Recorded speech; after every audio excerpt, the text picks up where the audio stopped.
Hi, Sukumar. Thanks a lot for joining in and lovely to have a conversation with you. Thank you very much, Swami. Thank you. It's indeed an honor and a pleasure to be here with you. Thanks, Sukumar. Sukumar, let me first get into what specifically, the world of marketing, as you see it when you started, to where it is today. How is it transformed? And what are the key trends that you are seeing in terms of the changes that are happening in the environment?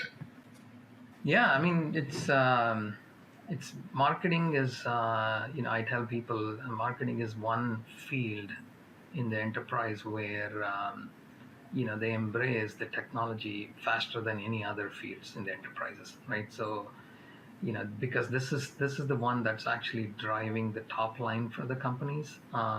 So they have to do, they will invest in that area, and they will try to innovate in that area, and they will try to embrace as much as possible. So that's why uh, if you see marketing, way back, basically marketing and sales were kind of, going hand in hand together, right? So marketing is their primary job is to generate leads, right? So hey, we are selling this goods and services as a company. So now how is this going to benefit, who I'm selling this to? So who are the audience that I'm going to actually go and sell this to? And then how do I attract them, and what are the benefits of using my products and services, right? So it started off that way, and then it was like, hey, I'm making this product, so let's go and sell this whoever wants to buy, right? So it was like a one size fits all. Let's take this product, sell it to everybody, convey our message, so it started off with really, like mass communication, right? So you look at all the media, mass media type of thing, right? So advertise in newspapers. In fact, just to give you a little bit of backstory, the company I'm working for is Ansira. We are actually a 100-year-old company. It started in 1919.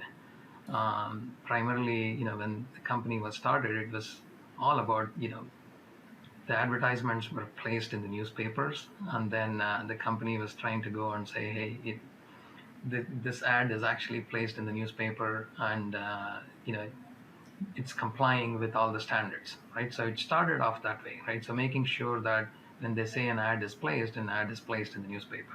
And then later on, they improvised on that and said, hey, I'm going to go to the competition and say, if an automotive company is placing an ad, I'm going to the competition and say, hey, your competition is actually placing this ad.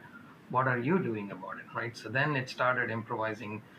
It's mass communication, right? So it started with that, and then gradually, with all this technology, the advent of technology and innovation and thinking, drove to different levels of evolution within marketing, right? So, and then they started talking about, no, I don't think this one size really fits all, right? So we need to figure out, you know what is really applicable to specific set of audience in the market, right?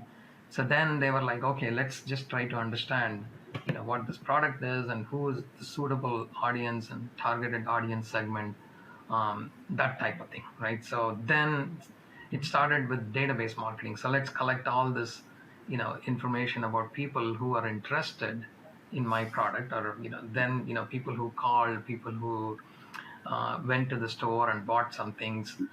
So then it started with collecting all that data, and then people started doing like slicing and dicing the data. Okay, now let's look at who are all the people who came in the last 1 week to see my product or services, right? So offering that we're interested, and then you started getting the targeted segments.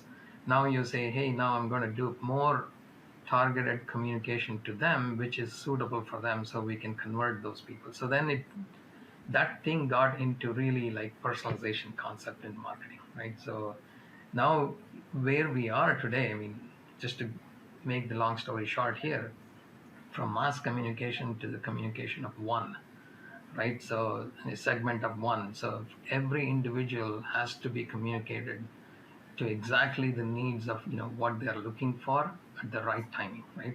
So for us to do that, marketing has come up with there's innovation of technology. There's so many different pieces of technology that will support today to do that, right? So that's what everyone is trying to do, right? So the utopia of today's marketing is really, you know, technology and, understanding customers to the micro segments, we call them, to the level of interest that they have at the specific time, and then I should target them to convert it, right?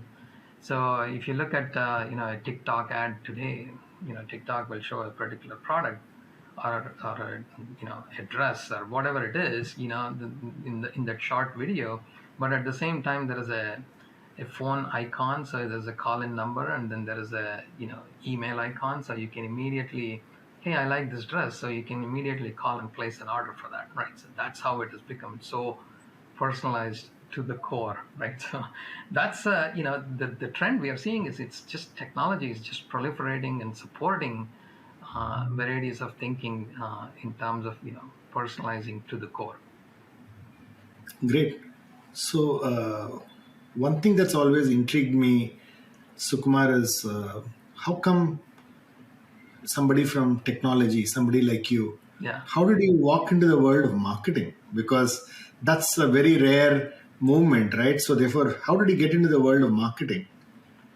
It's interesting, Swami. So it's I'm in the marketing industry, but supporting all this technology components. So obviously, knowing the domain is very, very critical.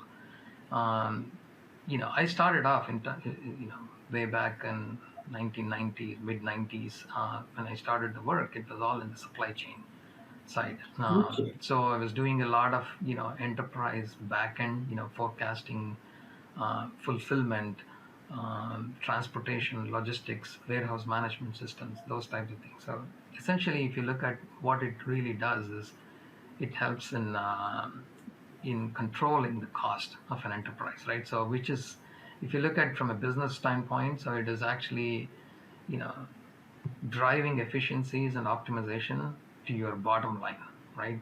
And then, I spent about a decade working in supply chain technologies across various industries. And then I had an opportunity to look at, hey, marketing. So now marketing technology. So the individual that I was working with, he moved to marketing. He's like, hey, there is this new concept called database marketing, what I was referring to earlier, right? So bringing all data into one place, one database, that can give you an opportunity to slice and dice that data. Hey, we have this new tool where we are doing this database marketing. Do you want to come and help us, kind of grow that, build partnerships with other companies and drive the growth? I'm like, perfect, right? Because so far I've been looking at the bottom line of enterprises. Now I can start looking at the top line. So it was a great transition for me from an interest standpoint. And then I made that switch to that area. And thankfully at that point, this was in early 2000, right? 2004, 2005. That's when this marketing technology as a field was really picking up, right? So once you started that database marketing, then there is like, oh, how can I build intelligence to this? How can I add statistics to that data, right? How can I build models? How can I build predictive models? Meaning, these are all the people that bought these products, and what are the chances that they would buy a similar product tomorrow, right? So if you want to do that prediction, then there is statistical modeling that was involved, and then those things were kind of getting very popular at that time. And then my background is in statistics, and I've done my thesis in artificial intelligence, neural networks, and I was naturally attracted to that area. So that's how I got into marketing technology. And then from that point on, it was just, sky is the limit. I think the number of products in MarTech is just growing, proliferating. If you see Scott Brinker's Chief MarTech thing, right? So every year he announces new, Lumascape, whatnot, that shows different marketing technologies. So what started off as 150 technologies at one point, and today it is 10,000 products, right? So it's, from that point on, it's every day is never a dull moment, right? So every day is challenging. Every day is like, you have an opportunity to learn new technology. You have an opportunity to work with customers who are facing different challenges in marketing, and that's what's keeping me going. Brilliant. Uh, so you actually are working in a field where a lot of creativity is involved, and you have these traditional agencies still doing the Super Bowl ads, right? So therefore, there's a Yeah. lot of hype around the Super Bowl ads, and at the other end, you have a agency like yours or a company like yours which is actually looking at technology, which is really on the the left brain side of the marketing business. Yeah. How do you see the role of the marketing department, the CMO? How are they managing this wide set of skills that are required? Because suddenly you're talking creativity. At the Yeah. other end, here you're automating, the brand communication using tech. So, Yeah. do you see, companies' ability to, work together in an interconnected manner, or do you see still silos in the way clients really deliver the marketing today? Yeah. No, so that's actually a fantastic question, Swami. So your question, applies or brings about certain things, how companies are working today, right? So it purely depends on what is that you're selling, right? So if you're a B2C type of company, a retail company, then you're driving your sales through high volume, right? So the number of products that are there is so many different products, and then you're driving the revenue through a high volume sale, right? So that requires completely different set of marketing. So then there is another set of products that the company may be selling. It's luxury goods and travel and services and hospitality industry, right? So insurance. So these types of companies require different types of marketing. So some in those cases are actually in B2C. Also in some cases you can actually do like directly a brand marketing. So knowing you know what the brand stands for is another thing, and then knowing what you're selling in terms of products and services is another thing, right? So as a CMO, then what happens is you need to figure out what is that we are going to focus on, where are we in our life stage of the company, and then within that life stage am I looking at you know doing the building the brand equity in the marketplace, right? So knowing, in other words, am I going to be a household brand, or am I trying to sell more products and you know that I have, products and services that I have, right? So that's where the different tactics of your marketing comes in play. So when you're looking at more brand equity building, sometimes it's a combination, it's a hybrid, right? So you could be a retail, you're selling a tons of lots and lots of SKUs, but at the same time you also want to build brand equity, right? So then you use this what is called as a media mix modeling, right? So how much money I should spend in a Super Bowl ad on a TV commercial, right? So it's 30 seconds is like insane amount there. And then how much money should I spend on digital marketing, right? And then how much money should I spend on all this social media stuff? So where are my customers? So for you to understand that, brand equity requires more of, mass marketing. So that's where you need to go and look at, you know, the Super Bowl ads, buying media at a large level, World Cup soccer, so on and so forth, right? So, look at Infosys, for example, and there, you see them all the time in Wimbledon. You see them potentially in World Cup soccer and all of that. So it's a brand building, it's a brand equity building kind of thing. It's not like nobody's going to go and say, oh, I saw an ad on Wimbledon, and now I'm going to go find out and what services they offer, and I'm going to outsource my digital marketing to Infosys. Nobody is thinking like that. They're like, oh, Infosys is a great company, and so they learn, they get to know what that is, and then it can drive further connection. So building brand equity is one thing. So from that standpoint, I think CMOs have to understand that what is that how much money I'm going to build or put in different channels, right? So in marketing, what we call that as a media mix modeling.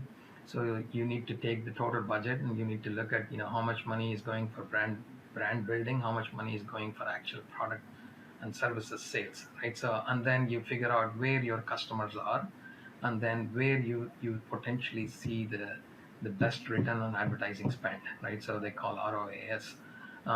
So that's where you put your money there, right? So that's how I think CMOs are looking at how to spend money on what different channels, depending on the ROI that's achieved in each one of these channels. So that makes it even more challenging for CMOs because they have to know now, not just the MarTech component of it, like marketing different pieces of marketing technology, but they also have to know, advertising technology, right? So ad tech, right? So now you look at not just the mass piece on the TV and TV and other commercials, OTT, and so on and so forth. But now they also have to look at different digital medias, right? So out of home billboards or on your different channels, web channels. So those types of things. So the ad tech piece also comes into picture. So at least for CMOs, being aware of those types of things is very, very important. But nobody expects that CMOs to be technologists, right? So that's where this new emerging role of chief marketing technologist is becoming quite popular these days, because that's CMT, chief marketing technologies, report into a CMO because they are the ones driving the technological component, and CMOs are driving the strategic components of marketing, right? So that's how Okay. things are shaping today, and more progressive companies that have a larger spend on marketing, they are looking at it that way. So how is the handshake between a chief marketing technologist and a CMO? So how does it work? Because you obviously work in one of the most advanced markets in the world, right? Yeah, So therefore, it's extremely mature market. Ad tech is at a very, very different level of maturity. You've got martech at a different level of maturity. You've got digital marketing at a different level of maturity. You've got mass media at a different level of maturity. yeah. So how do these different specializations, how do they handshake, and how does it work today? So can you give me an example of how this is being done today, and what are the best practices that one needs to look at if you need to bring all of them together? Yeah. So interesting. So I'm trying to think what's the best story to tell you. So let's look at a company that is in a restaurant space, right? So that's in the QSR space, right? So Yeah. basically, they are selling breakfast, lunch, and dinner, sort of like a fast food chain, right? So then, we call that also, fast food is like a McDonald's and those types of things, but this is more like a little bit in between, like a casual dining, right? So let's say Yeah. it's something like that. And then, you are the CMO of that company, and then you're trying to figure out, how do I, your main job is to kind of increase the frequency of visits of your customers, right? So, if somebody comes for breakfast, how can I make sure that they keep coming for breakfast more times in a week, right? So if they come for once or twice in a week, now I want to figure out, can I make them come 5 times a week? Can I make them come for breakfast, but also for maybe lunch, maybe dinner, right? So how do I do that? So the biggest challenge for them is to increase the number of visits of those customers. That's number one. And number two is to increase the ticket size. So whenever they come in, instead of just buying a sandwich and a drink, can I make them buy one more item, right? So that the ticket price is more, right? So if you look at this, right, so this is the strategy that a CMO may come up with, because they are tasked with, hey, you need to increase the sales, per store sales, by X percentage, right? So that's the goal that CMOs are actually given, and then they come up with this, hey, you know what, this is what I'm going to do. I'm going to actually, you can't just randomly say something, otherwise you can't measure, right? So they will say, I'm going to increase the frequency of my existing customers, right? So let's say I have my existing customer, every customer that's visited uh, my restaurant in a specific location, I've got 10,000 customers. Now I want to increase 10,000 customers, they visited 5,000 times. Now I want to increase that 5,000 by say 10%, right? So 5,500 times. So now that's the goal for CMO. So they go to the chief marketing technologist and say, hey, now we need to figure out, what is the, how can we do that? How can I increase that these 5,000 people coming, you know, I mean, 5,000 visits to 5,500 visits? So then, they talk to the technologist. Well, in that case, then we need to give them an offer. So maybe we should do an email marketing for them, right? So do we have all the email addresses of all these, 10,000 customers that has come to us? So if the answer is no, these are customers, we don't have any information about them. We don't have their email address, we don't have their phone number, but I have only 30% of those customers with those types of phone numbers, right? So then there is a data strategy where they will try to collect, as customers are coming in, how do we entice them to sign up for, say, a loyalty program, right? So they will have a loyalty program. Hey, we entice them to sign up here, I'm going to give you 10%. So I start collecting what we call as PII, personally identifiable, information of those customers. So that way I know more, right? So I know that information for more number of customers in my set. So now if I have that information, then I can start engaging with them. Hey, maybe I should just send them an email offer. But you cannot send an email offer randomly, right? You need to send it at the right time. So let's say at 11:30 they're working, they're browsing, and then they get an email saying, hey, come for lunch, you have 25% discount, right? So then that will entice them. Hey, I'm going to go pick up my lunch because it's right next door or whatnot, right? So it's that timing, the strategy of customer engagement is a huge thing. So that's where chief martech role comes in, and they say, hey, we need to do this execution of this email channel, so we need to have personalized, do we have an ability to time sending the email to the right individual, right, depending on the location, right? So they look at different components that goes behind the scenes, even just as simple as delivering an email offer at the right time depending on the right individual where your restaurant location is, right? So that takes a lot of different pieces behind the scenes. So I need to know, the customer information, email address. I need to know the restaurant location, and sometimes you may know, where these customers are coming from, the physical address, because they would have ordered some delivery or whatnot. So that, and then depending on the location, the nearby the restaurant. So you're going to give them an offer to that restaurant. You're not just giving an offer to just random anything, right? So that's how you're going to personalize a lot of those things. So the handshake is, a goal is given to the CMO. CMO has to achieve that goal, and they work with chief martech officers within the companies, and then they will try to put all that pieces together and execute it, right? So this, once you have that foundation, the CMT, chief marketing technologist, is continuously looking at different pieces of technology. Is this good? What else is out there, and how can we improvise this thing, right? So they're always looking at innovating the pieces of technology. Prior to that CMT role, Swami, it was IT, right? So the CMO would go to IT and say, hey, I need to send these offers. So how can we do this? They're like, okay, we'll do this. And then, but when they go to IT and they're not dedicated to marketing, they're dedicated for the enterprise as a whole, right? So they're doing multiple other things. They're managing ERPs, they're managing data, finance, sales, operations, so on and so forth. So then, who gets priority depends on what's on fire on that particular day, right? So that's why, with the marketing technology role within the CMO's organization really helps running these things very, very quickly, because they're constantly experimenting.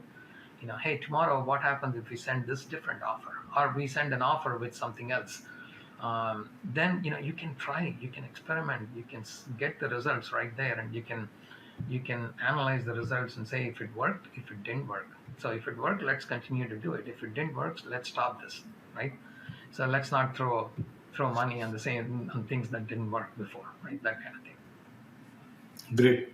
So, where does ad tech fit in this? Because you've got martech, Yeah. and then suddenly the CMO has now got ad tech, right? So, therefore, where does the CMO, the chief marketing technologist, the probably a chief digital officer, how do they kind of work together on this? And have you been in such situations where all these three things have to come together, because you have probably SEM happening, you've got SEO happening, you've got coupons being done, there is e-commerce that is being done. Yeah. So many different channels are there. So how do you bring them together, and what skill sets are required to actually orchestrate this?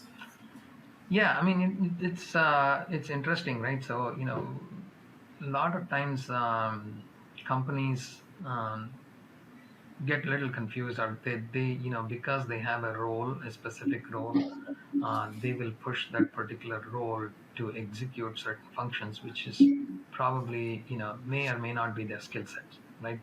So you look at chief digital officer.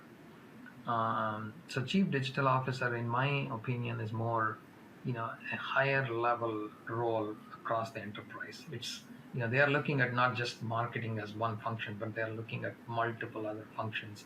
How do I digitize? How do I, um, you know, drive this different processes efficiently within an enterprise? So they have a much larger remit, right? So chief Absolutely. digital I officer. totally agree with you. Totally agree with you. And Yeah. then, chief marketing technologist is purely focused on marketing technology, right? So they know, chiefmartech.com, if you go there, all the products that are there, that's where, your MarTech, your ad tech, your content management systems, your experience platform, personalization platforms, website building, um, email, campaign management systems, cross-channel platforms, all of these things are the things that they are focused on, right? And then including ad tech, right? So ad tech is now, DMPs and DSPs of the world, right? So where, you're basically buying media and different channels um, to execute campaigns, right? So, if the example I gave earlier, I need to send customers an offer so that they come to the restaurant to redeem that offer, right? So I can send them an email. So there are multiple ways of sending that offer. I can send them an email, or I can target them on the website, where they are, right? So, for doing that, if you want to look at that channel, then you got to get through the ad tech component of it. So I want to target them on Facebook. I want to target them on social media. I want to target them on the website. Then you need an ad tech component. So then the MarTech component is more around, I know I know this individuals. So the simplest way for me to differentiate those two is, if you know the individual, their PII information, I know how to contact them either via email or phone or physical address, then it goes to a MarTech component. If I don't know them, it's mostly anonymous, and then I'm dealing with this whole cookie world, right? So then it goes into an ad tech component of it, right? Sometimes you know the individuals, but you want to specifically target them on those channels, so you can still do that. And all the social media, Facebook and others, they allow you to upload an existing customer data, and they will target them specifically with an ad. So that's how ad tech and martech comes into play. That CMT role is more focused around those types of things. So then, so depending on what the chief digital officer's remit is, and then within their realm of marketing may be one function, but they may completely um, give the responsibility to the chief marketing technologist to run it. So that's why the CMT role is not there in every organization. So depending on how much importance they give for martech, right? So that's where they hire that. So sometimes the companies are saying, no, the chief digital officer will cover this part of it, so we don't need a CMT for this, right? So it just purely depends on the organization, and then how much focus that they want to give on the marketing side. Okay, great.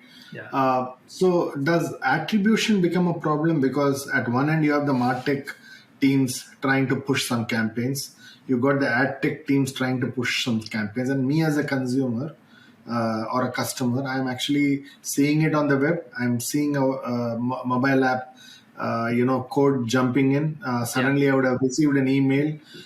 So, how do you really build attribution? And can you talk to me about attribution model, because you do a lot of such stuff, right? So, therefore, how do you really then reconcile the attribution, given the fact there are so many such channels coming in? Yeah. No, attribution is ever challenging problem for marketing, it's even till today. I mean, you cannot do 100% accurate attribution, in my opinion. Okay. And again, it depends on the campaign. So if I'm doing an email campaign, even majority of the time I can 100% attribute and say, hey, I sent an email campaign to send these customers back to my website, e-commerce website, and they redeem the offer, and then they convert it, right? So then clearly that this offer drove this many conversions, right? But as you said, Swami, it's when the channels increase, right? So when you're doing a lot of ad tech component of it, right? So I'm targeting impressions. When you're doing with those types of things, then the information you get back is just at an aggregated level. So you get like hey, I served 1 million impressions on New York Times, right? But there were like 30% of clicks on those ads, and I don't know who actually clicked on it. So now you have to kind of look at how do I attribute this 30%, and how many people actually really converted? Are those people really the ones who actually saw the ad in New York Times? We don't know, right? So one of the things that we have done to address the challenge, again, it's not 100% accurate, but one way to do that is you do a digital campaign, you advertise it nationally. So we did it for a company, it's a gym club company, right? So they had varieties of gym clubs in different places and different locations, but the company targeted a digital campaign nationally, right? And then they wanted to figure out how many of those people really joining the clubs at a specific location saw the ad and came, right? Okay. So it is so what we did was we looked at how many impressions were served nationally, how many people actually the clicks that we collected, and then we had the people who actually joined the club. So when people join the club, you have their information, who their last name, first name, their email address, phone number, physical address potentially, right? So now I have their information. Now what I Correct. can do is I can upload that information into an ad tech, things like LiveRamp, right? So when you upload it, and they will convert, the PII information, and then they will try to find those individuals' cookies that are there in the digital world, right? And then when you had served the ad before, and those ads were also, if they had clicked and they also had a cookie there. So now you do a cookie match and see if these two cookies really matched. And then you say, hey, maybe this is the person who actually saw the ad. Did they come really because they saw the ad and joined the club? No, we don't know. I mean, they would have seen the ad, but they still came. But you're just attributing because the cookies are matching. You're attributing that to because they saw the ad. Maybe that we can say that they saw the ad, but they joined the club. So that's the best approximation that you can make. That in terms of attribution, right? So there are tools today that are available. They call this. Adobe has one of the tools. Attribution IQ. So what it does is you can send data from different channels. And then it gives you an ability to model the data, right? So how do you want to attribute? You want to attribute for last touch. What was the last channel that they actually saw? And if it was an email channel, I mean, let's say you targeted somebody with digital campaigns on the media side, and then you also sent them an email, and then they saw the last thing that they saw was an email. Then you attribute everything to the email. Then nothing goes to the the digital component of it, right? Or you can do a first touch attribution. You say everything goes to the impression that I've served for them, and nothing goes to the email part of it. And then there is all those things in between that you can do. Say, I give certain weightage to this, I give certain weightage to this, and then I see what the attribution is, right? So there is all this different types of tools that are available that gives you 15 to 20 different types of statistical modeling that you can do for attribution. Brilliant. So these are Brilliant. all various ways, but in my opinion, till date, it still remains a challenge for marketers to determine the attribution accurately. So therefore, coming to this most talked about topic, right? Yeah, You're moving to a cookieless world, and there's going to be a lot of first party data. So, yeah. how is this all going to work if it becomes a cookieless world? And I do have DMPs, and DMPs now will not have all these cookies, or for example, LiveRamp will have issues around cookies. So, how is it all moving, and what do you see as the path to a cookieless world, and therefore how will marketing change? Yeah, I mean, there's a lot of talk around that right now, right? So there's cookieless, people focusing on first party data is taking center stage, right? So that's where CDPs, the customer data platforms, are coming into, limelight, right? So now everyone is, offering a product and collecting customer data. They're calling themselves a CDP, right? So tag management companies used to collect tags, on the website, and information about visitors. And because I'm collecting customer data, now I'm a CDP, right? So there are, that's why the first party data is going to be very important. So people who are willingly coming to your website, people who are willingly giving the information about your website, right? So collect that information, and then maximize collection of that information as much as possible, right? And there are varieties of theories that is going on in the market right now that the traditional contextual marketing is going to become very come back to So its. do you believe so? That's the For me, that was the next question that I was moving to, which is you move back to the traditional Yeah, marketing, but you go through the same buying system. So it's just because you're on my database doesn't mean that you're going to buy. Therefore, I saw this interesting quote from Brian Chesky saying that yeah. I'm going to reduce my spend on search, and I'm going to put more money on education, and I'm getting more results on it. So it's a fairly controversial statement. So do you see the old world marketing coming in with a lot of contextual stuff? Do you see that? So that is one area. I think it's. I'm not saying that is all.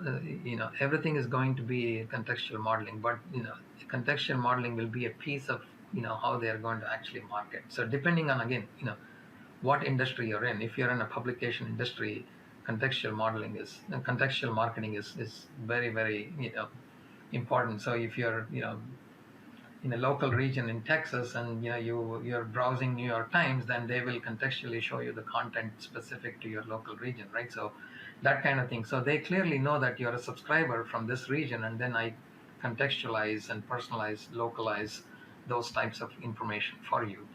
And then the other piece of contextual modeling is you're doing research on the product. So you're looking at product information, product sheets, and so on and so forth. So then when you're there, then I'm going to target specifically, these are the this is what you're looking for, this is what is important for what you're looking for, right? So based on the historical um, browsing behavior, then I will determine exactly this is what you're looking for. Some of this is based on purely the first party data, people coming in, um, and then you know giving their information, right?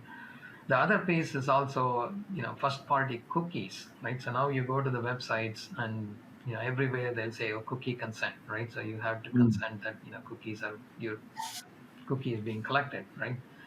So DMPs may have some sort of DMPs will evolve, right? So in my opinion, what will happen is, when you say I'm consenting for the cookies, then you can also say that I'm collecting this cookies so that I can share with limited set of people, right? So then, when you share that cookie across, say, in retail, they always have this coalition, right? So when you have that type of coalition, then you can share those cookies.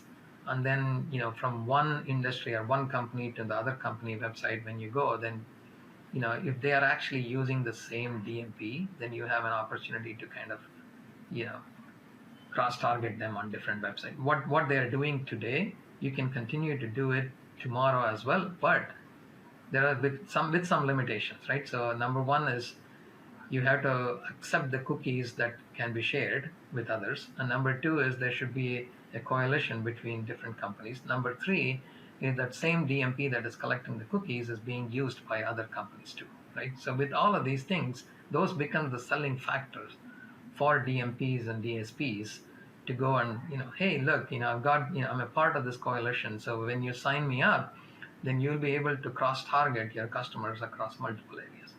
So that's Okay. how I personally think, maybe that's another way that, you can alternatively solve this, the Okay. cookieless kind of problem. I mean, it's not really cookieless, you still are going to have cookies, but it's, a consent-based usage on those cookies, right?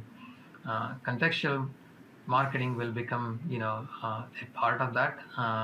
And then CDPs are going to take limelight. CDPs will be the technology that will be actually enabling you to collect all that information.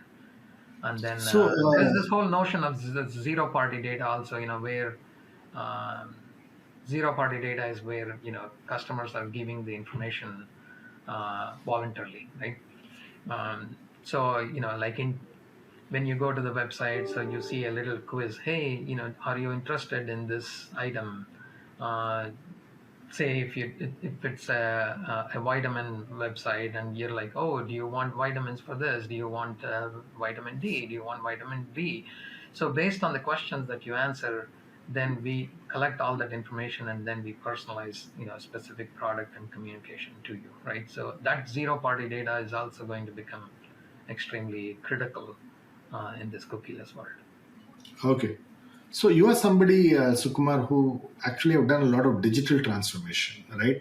And I'm pretty much interested in, there's a lot of discussions around, industry like auto and, retail and things like that. But I saw a very interesting, vertical that you seem to have worked on, which is manufacturing and digital transformation, right?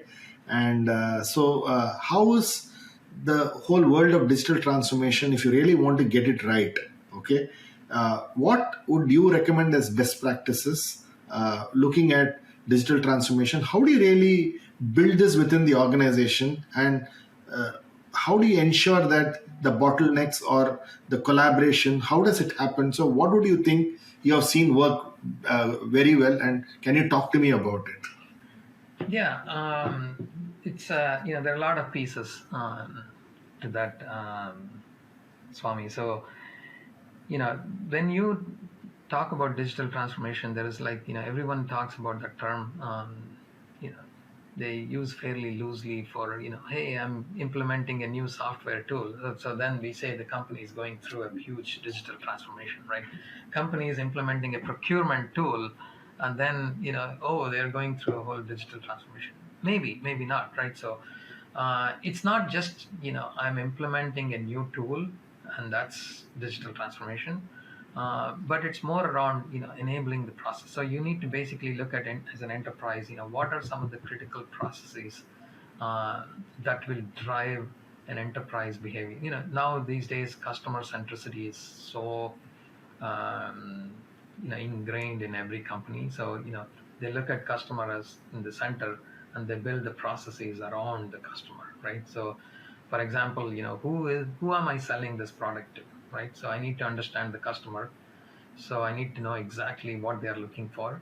Is my products and services support them, right? So then you have your marketing organization that is built around that. Now you say, okay, now this customer, I'm selling this product. So if there is a problem with the product, who are they going to actually call? So now I have a customer support center. So that's customer support they call. It's built around that, right? So it's at the center is customer, and then on top, around all of that is your processes. So now if you look at, do I have the processes to support it, right? Previously, companies could be, they start, um, here's the product, so I want to go sell, and everyone starts like, think, build, ship, and then modify, right? So that's the process. Historically, it's like, I thought about it, I built something, I shipped it, so let's go fix it now based on, what are the issues that I'm facing. So that is, one way of looking at it, right? So, but now you look at transformation, digital transformation is now, no, I want to change this into a customer centric way of doing it. Now that becomes a complete transformation process, right? So now you're changing your mindset from product centric to, say, customer centric. Now you need to completely go through a transformative processes. And do I have the process defined? Do I have the tools and technologies to support that process? That's what is, in my opinion, that's what is truly a digital transformation. So what happens is, in a way, let's say your customer is in the center. Now I want to build a marketing organization around that. Then, do I have tools and technologies to do it, to understand the customer? Okay, now I have a website. Customer comes to the website. Do I have tools to understand who these customers are? Am I able to collect the information on the website and on every single visitor that is coming, right? How much do I know if they don't declare themselves, and how much do I know once they declare themselves on the website? Now there is different, they go through, marketing organization will go through, oh, I need a tool that can collect, a web analytics tool that can collect all this information, right? So now they come to a software vendor who drives this web analytics tool, and then they're talking to them and say, I'm going through a big digital transformation process in my company. As a part of this, I'm doing web analytics. So now the vendor will say, oh, web analytics is a digital transformation tool. Yeah, it is one of the pieces of the digital transformation tool. So that's how, things come into play. So for us, as a services, marketing technology services company, so customers are always coming with different things that they are modifying within their processes, right? So, sometimes it's an end-to-end transformation, sometimes it's some pieces that are missing, and sometimes there are those pieces that they're migrating from older technology to newer technology, modernizing the technology so that they can be future-proof for the next 3 or 4 or 5 years. Then we help them figure out, what those gaps are and what technology really fits in that gap, right? So, when I worked in supply chain, the manufacturing, warehouse, and automotive parts and stuff like that. So part distribution was very critical. So you need to figure out how much parts, different automotive parts should be stored at different places, right? So I also worked for it's an interesting one. I worked for Boeing. We were helping their C-17 aircrafts.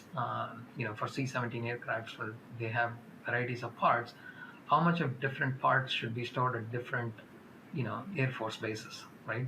So then, you go through a complete, process of forecasting and identifying reliability. Reliability engineering becomes very important. So, what are the chances that this part will fail?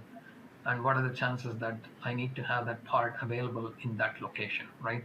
So bringing that reliability and forecasting together was a transformative exercise for them. This was back in 1998, 99 timeframe. So I mean, if you fast forward today, everything is digitized, right? So organizations are looking at, in my opinion, the next level of transformation is, think of Google as simple as that, right? So Google, you can just go to Google. It's back at the back end of Google is your entire internet, right? So why can't we do the same thing at an enterprise level, right? So you go to an enterprise, you know, you are, let's say, a Procter and Gamble, right? So if I am the C-suite in Procter and Gamble sitting there, I should be able to search with a small Google search type of thing and say, what is my marketing spend today? Where are the challenges in the world within Procter and Gamble facilities?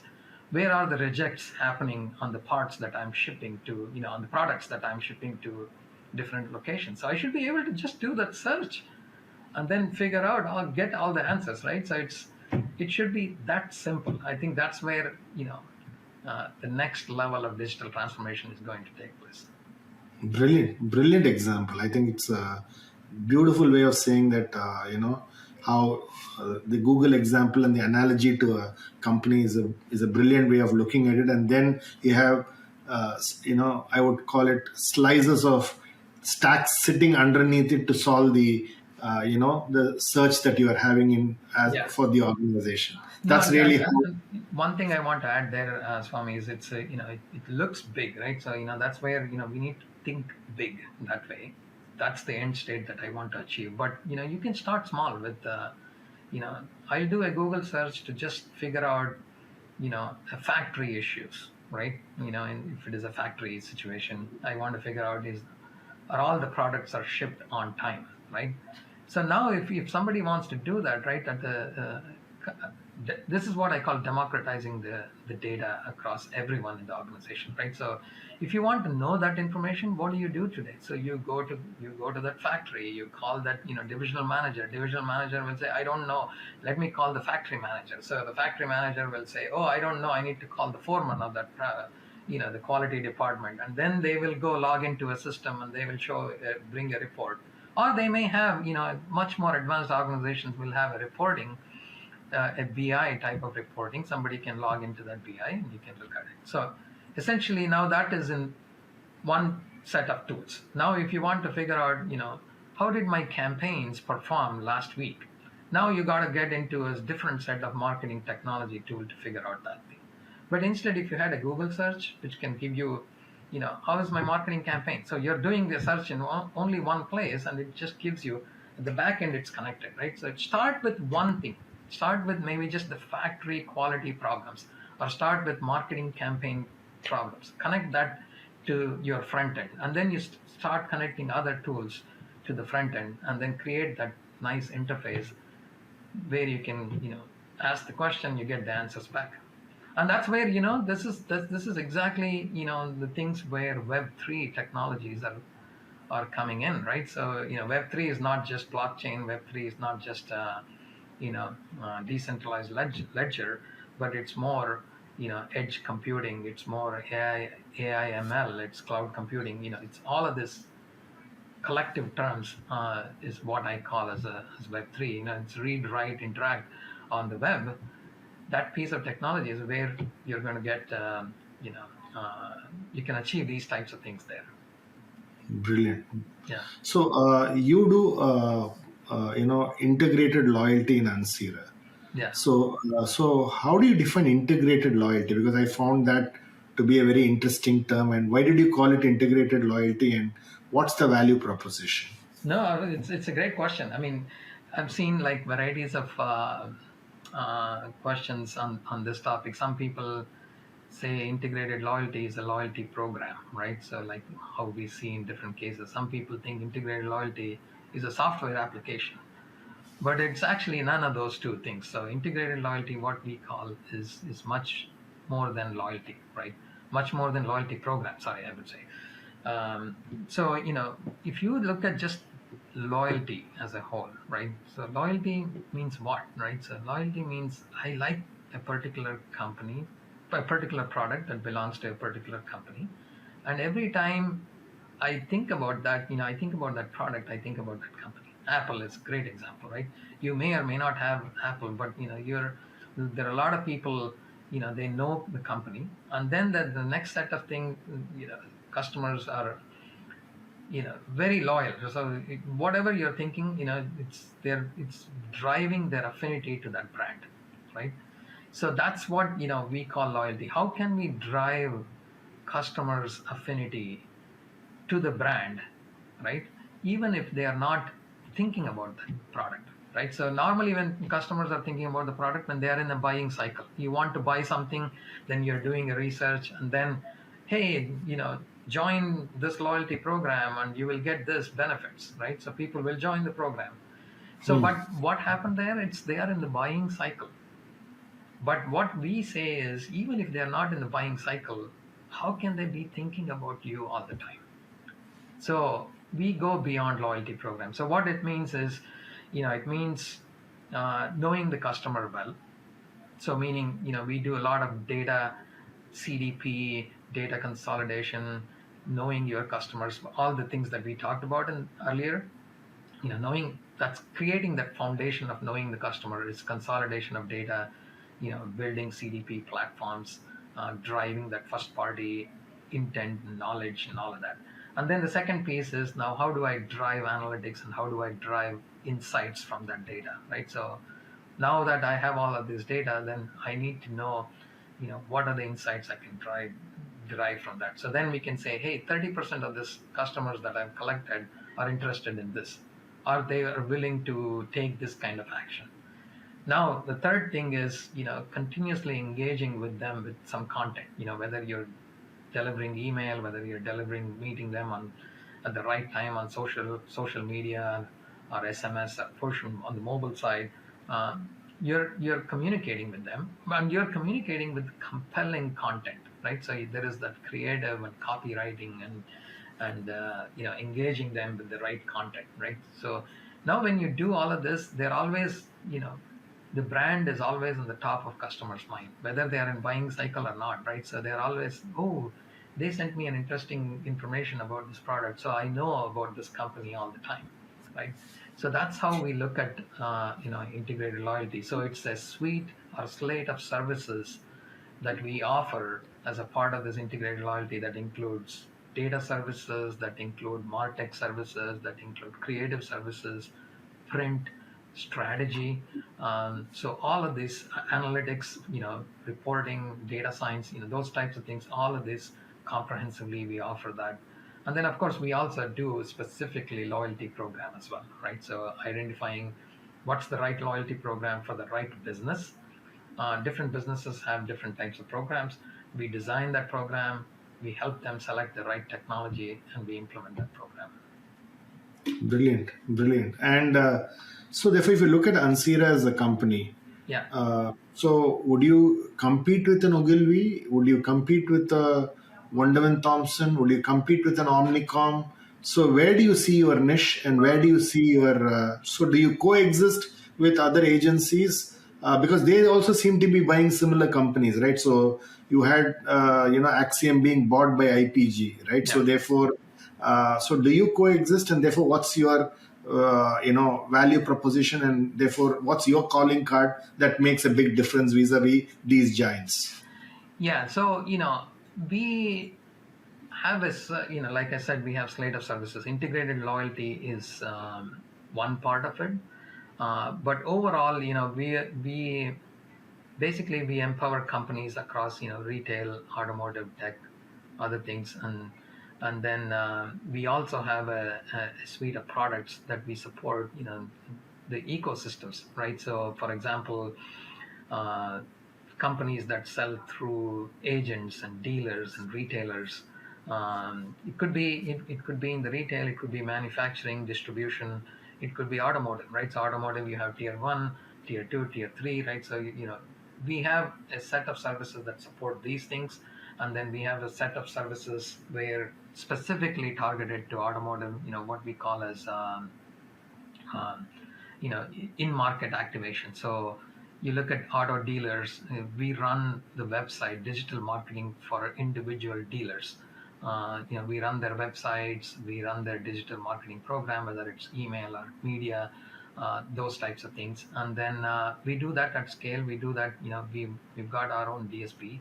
And then we also have integrated loyalty, right? So these are the different slate of services. So when you look at it, a different services piece, who are we targeting, which customers are we targeting, what we are offering, we compete with different set of competitors in the market. So Wunderman Thompson or Epsilon or Merkle, so we compete with them when it comes to the integrated loyalty services. Integrated loyalty, if I'm doing a uh, data management services, right? So I'm definitely competing with Axioms and Merkles. So if I'm doing a loyalty program, and these companies outsource the loyalty program to us to create, design, and manage the program, then definitely I'm competing with Merkle, right?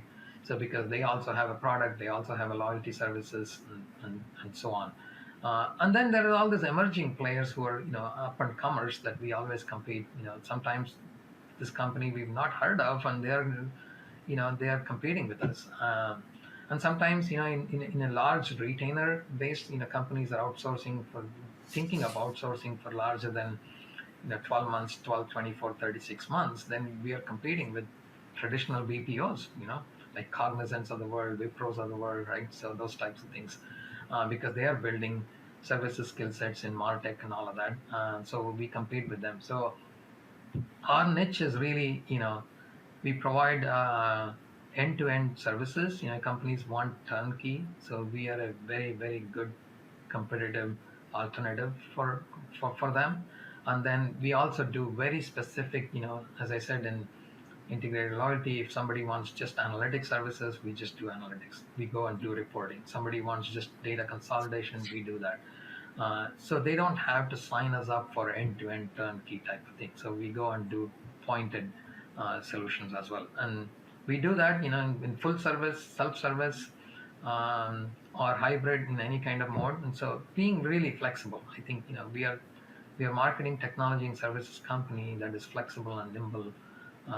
That's how we compete, and people like that. And when they're evaluating a list of competition, they look at us as much more nimble, agile, flexible. We can mobilize a team very, very quickly. Okay, so you do have a creative team, Yes. and they do the content and things like that. So the technologists sit, the analytics guys sit with their creative guys. The creative guys work with technology teams, and that's the way it works, is it? That's the Right. way it Yeah. happens. That's why, what we did was, data, creative, technology, marketing, technology services, and then analytics services. It's all under one roof. So, if you're offering, different pieces of services, then, it's not in silos. So we collaborate, and, there's always, um, a collective solution that is put in front of the customer. So So that's what we do. do you believe that's the way the future of marketing is going to be? Because I certainly believe the current agency, group models or the communication group, while they may have silos, they may not necessarily give you the collective solutions that you are offering. So is that the way the future of marketing is going to be? Yeah, I mean, that's how, at least, I'm differentiating, what we do, and then I think that's where industry is also heading, because, whether you're doing a collective set of services or not, right? Even if it is just a point solution, but you are thinking about it holistically, right? So if we are an organization that are good in doing, end to end thing, right? So although I'm contracted to do only a specific piece of services, but I bring in the best practice. Hey, if you do this, watch out for upstream problems, watch out for downstream problems here, right?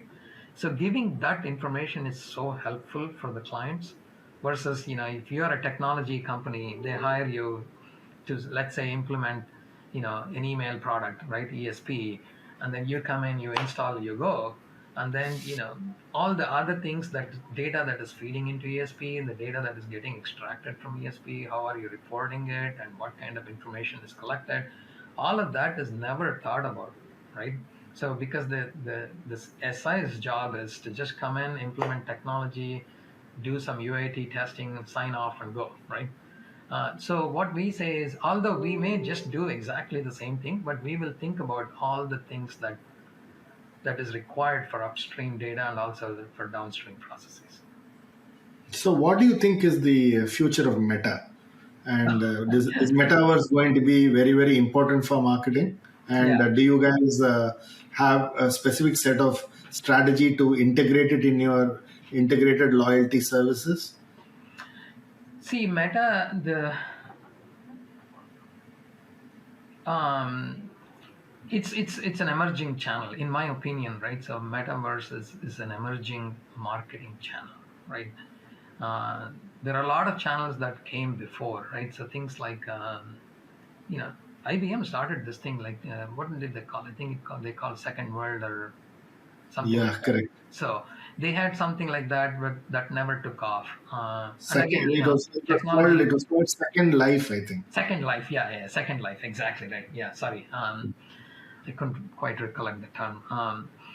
That didn't take off that much, right? So, but now I think the technology is really advanced, right? So in terms of, Web3 and so on and so forth, right?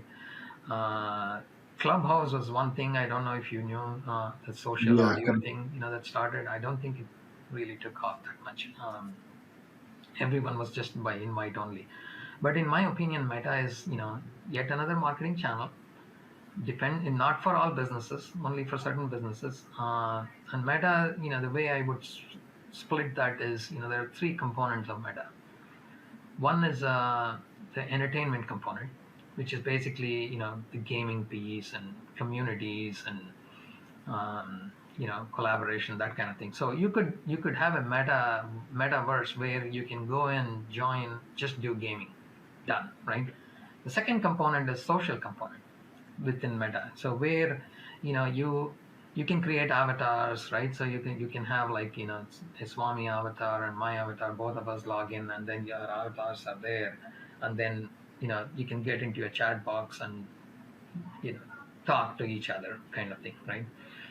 The third piece is on the business side, so which is basically, you know you log in, you get into the Meta, you do the meetings, you take the 3D tour, right? So AR VR is actually a subset of Meta, so which is required to do those types of three-dimensional, you know, Yeah.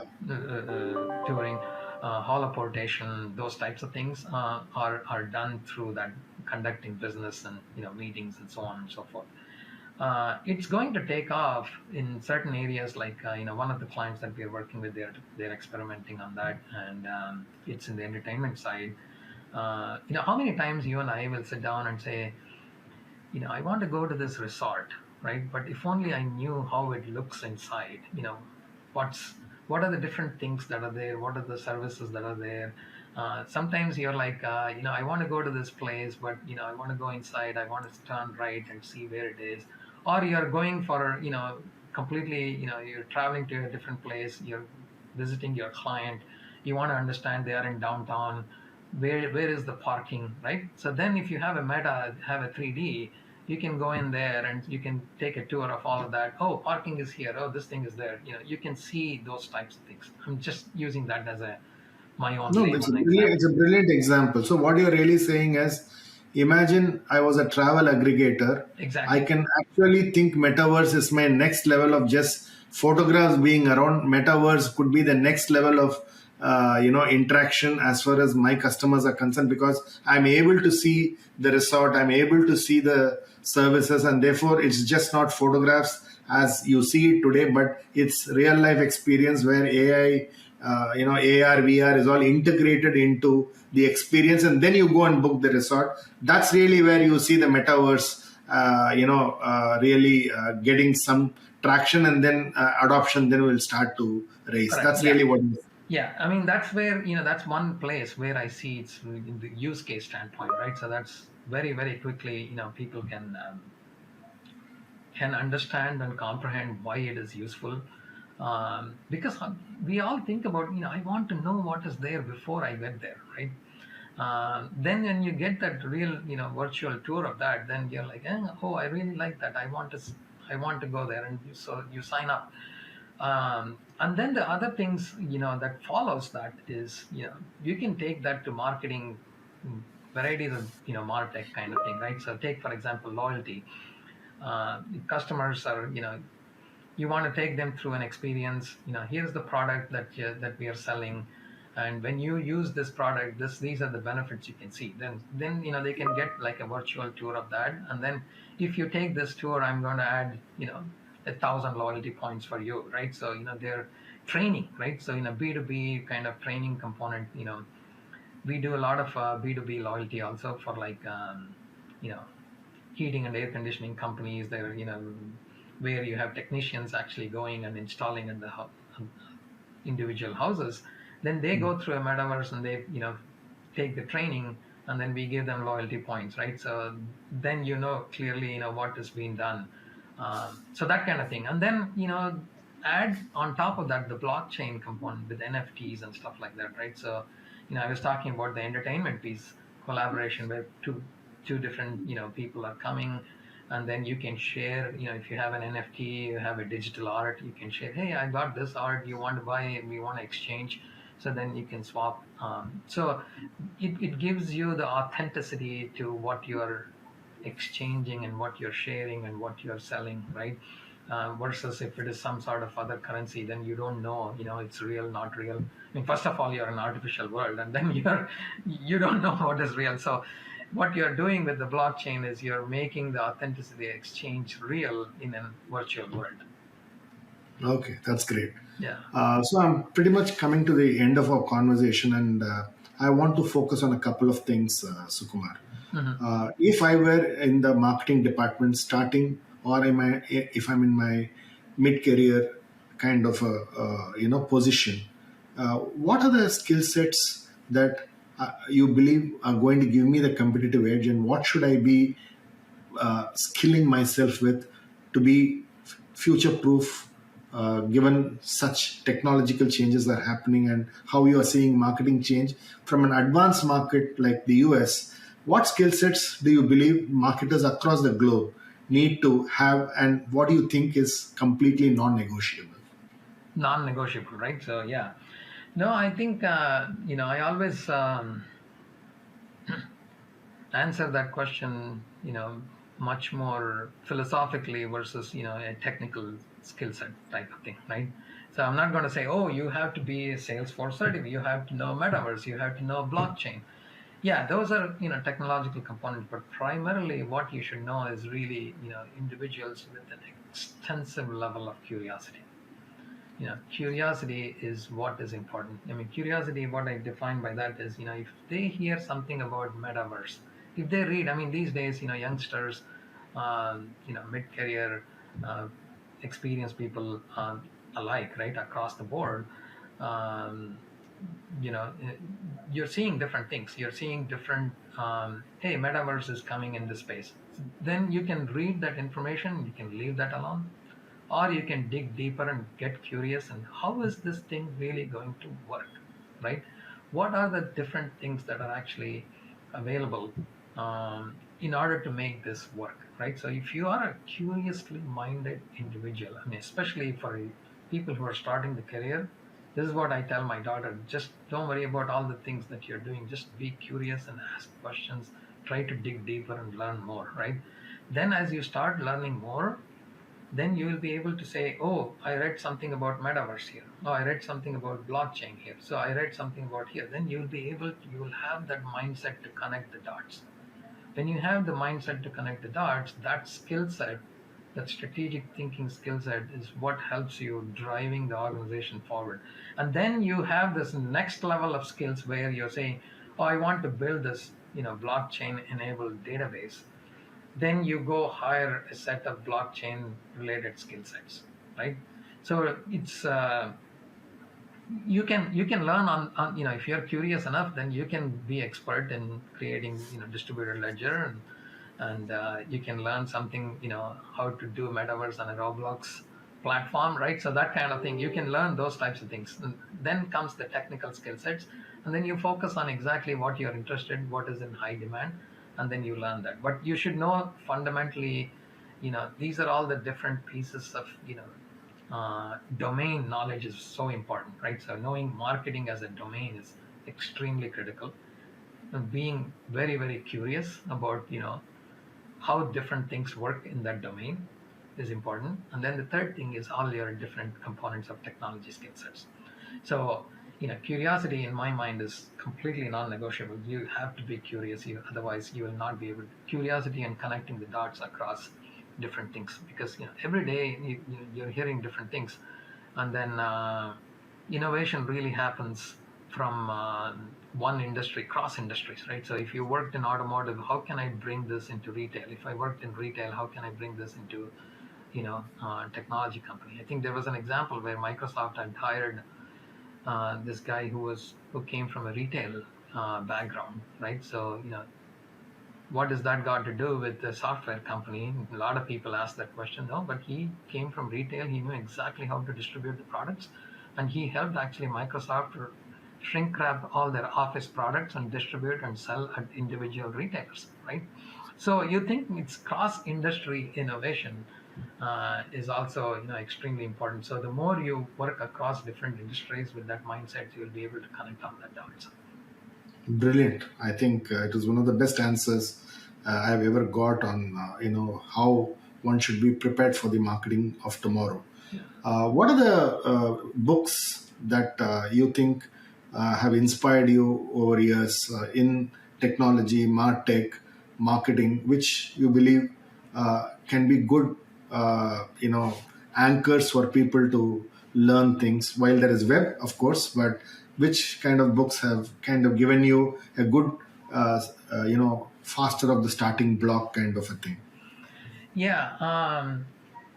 I mean, for me, really, as I gave you examples earlier, right? So, I mean, how I started my career in marketing. It started with the database marketing. So there is, I forgot, I still have that book here. It's fundam.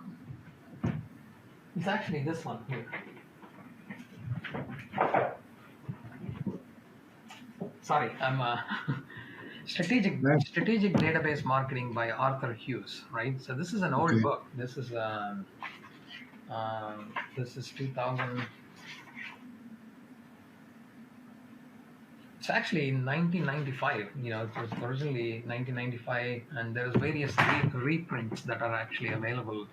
Um, that kind of started me with the whole Martech, right? So this gives you an excellent foundation for what this whole database marketing is about. And then there is this other one here, the Martech Handbook. So that gives you, Martech Handbook by Daryl Alfonso. So it kind of gives you overall, if you want to know, what are different pieces of Martech, and you know, how do I how do I know different things that's going on in Martech across, technology, vendors, agencies, services. This is a good one. So, and then of course there is, like, depending on your interest level, there is various other books that are there every day. There's new This books is that are lovely. released. This is really lovely. I think even these two are great examples, and I think great directions for people to the audience to really go buy it, read it, and absorb what is there.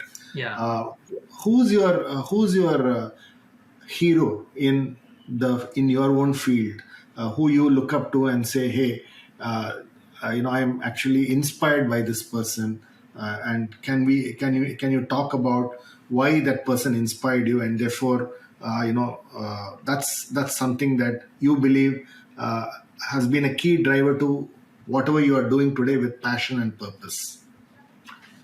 Um, I mean, I think it's you know, I mean, what I'm doing with passion and purpose. That's Let me give you a couple of different things, right? So, when I first started my career here in the U.S., my first manager was extremely. I mean, he was fantastic. I mean, actually, even today, when I close my eyes and think about, how different things. I mean, I was just starting to learn the ropes, and I didn't know, how what are the different things out there and stuff like that. So, one thing he said is, the curiosity component. So you need to, you know, even if you don't know, always think everything logically, right? So always think logically, and when you apply logic, even if you don't know certain technicalities, so you'll be able to answer the question logically, um, and drive that. So, and then he also, advised me, always be curious, keep asking questions, try to learn more, right? So, you're not asking question to be like, to demonstrate you're smart or anything. It's You're asking question just for your own learning.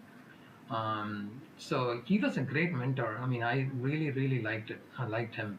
And then I followed a lot of things, just being curious and being logical. That's till date, I just do that. I mean, you know you meet clients every single day, and then you're running from meetings back to back, and a lot of times you're not prepared. You just go into the meeting, and then they are asking you questions, right? So then you don't have to have all the answers. All you have to have is a logical thinking. Why are they asking? What are they asking? Why? How should you respond? If you are a logical thinker, I think you can run any meeting for almost half a day, but after that you need preparation. But Absolutely. anyway, that's kind of helped. And then I also really liked Frank Slotman. So he's the Snowflake CEO right now. He wrote a book called Amp It Up recently. I enjoyed that book very much. I mean, I liked his thinking, and it's like no bullshit. Drive this thing, and I think there is opportunity to amp up everything that we are doing in the company in terms of skill sets, in terms of what we do, but we are not doing to the fullest at this point, right? So there is always a way that you can amp up, how much we do and how much we grow. So I really liked some of the concepts that he explained, and then I'm trying to use that, um, in a lot of the things that I do also as well. So Brilliant. these things, some things that come to mind, but again, I read a lot of different stuff, and I have tons of books here, and I buy $100 worth of book every month. My God. Okay. So So, what do you do when you don't work? when I don't work, I mean, I number one is I enjoy reading, and so I spend some time reading and stuff like that, and then I do take long walks. I mean, I walk every day, 3.5 to 4 miles every single day. Uh, Okay. so I enjoy, and this is something that's important. When I walk, it's no headsets, no nothing. So just walk, right? So just enjoy the nature, just look around and see people, see the nature, see the birds, and that kind of thing, right? So that's helped me a lot. Brilliant. So, thanks, Sukumar. It was a lovely conversation. The perspectives that you shared on how marketing is getting transformed, some real life examples of how you have done it, your own examples of how you keep up with how you're keeping pace with the changes that's happening in marketing. It was a phenomenal discussion, and thanks a lot for your time and lovely talking to you. Thank you very much, Swami. Thank you for the opportunity to be here. I've seen ContraMinds before, and the different guests that are there, and it's really an honor. And thank you for giving me the opportunity. Thanks, Sukumar.